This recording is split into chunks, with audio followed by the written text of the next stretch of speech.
Ngayon naman, pag-usapan natin paano yung priming or pagkokondisyon ng mga breeder mo lalo na kung nasa 4 months old na sila, konting weeks na lang puwede na silang mangitlog, mag-breed 'no. Ang kadalasang ginagawa namin diyan 'no, 'pag tumuntong sila ng 4 months 'no, nagde-deworm kami. Kung dati ang pang-deworm natin ay yung powder na para sa mga sisiw, pangmaramihan, dito ang ginagamit na namin ay tableta 'no. So maraming klase naman ng pang-deworm, puwede niyo lang sabihin yung pang-deworm po ng manok 'no, yung manok na, huwag yung sisiw.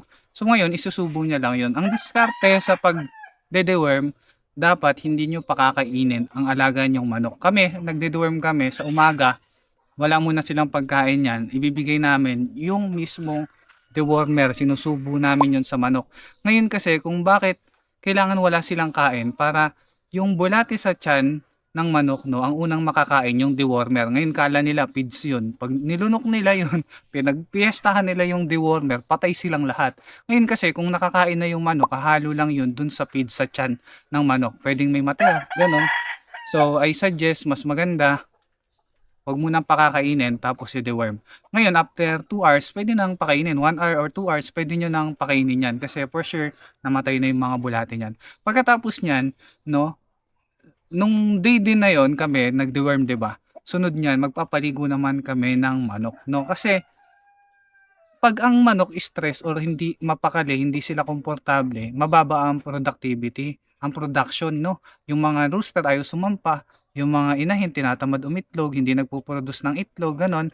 So para kumbaga inalis natin yung discomfort nila sa loob ng tiyan, yung pagde-deworm, yung balakid 'no, na nagnanakaw ng ng nutrients ng feeds na mapupunta sa kanila, napupunta sa bulate. Ngayon naman yung nagnanakaw mula sa labas, yun yung kuto 'no. Kaya kailangan paliguan yung manok para mawala yung mga kuto-kuto 'no, para hindi walang kaagaw sa patuka mo, patuka ka ng patuka, nagbi-breed ka na pala ng kuto sa bulate, 'di ba? So yun, pagka nag-ano na, nagkondisyon na tayo 'no, ng paligo saka priming. 'Pag nagpapaligo kami usually 9 AM para kainitan.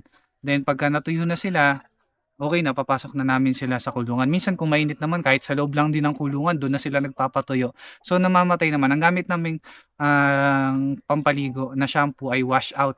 So puwede niyong gamitin yun, pero yun kasing ginagamit namin. Puwede kayong gumamit ng ibang, shampoo pero yun kasi yung gamit namin, yun yung nakasanayan namin. Ngayon, tuwing kailan naman uulitin yung pagkokondisyon or priming? Ang practice namin sa farm, every 2 months, nagpapaligo at nagde-deworm kami. So, ganun siya. Hindi na namin hinihintay na humina siya umitlog bago kami mag-deworm or magpaligo. Basta every 2 months, schedule namin yan.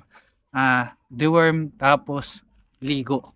Ganun. O kaya naman minsan, pagka sa mga breed, katulad ng mga Shamo, native, no, minsan, kahit wala pang 2 months, nag-i-stop na silang umitlog. No'n minsan kasi nakakaramdam sila ng init, naglilimlim, so do'n nagde-deworm kami at nagpapaligo kahit wala pa sa 2 months. O kaya minsan naman kung kaka-deworm lang, paligo lang para mag-stop yung paglilimlim nila. Ang diskarte namin para matigil sila sa paglilimlim 'no, ay ikukulong sila sa isang kulungan. Puwedeng sa kulungang kawayan or scratch pen na malayo kung saan siya naglilimlim. Kasi tuwing makikita niya yung paitlugan or yung nililimliman niya, lagi yan magiging broody, lagi yang gustong mangitlog.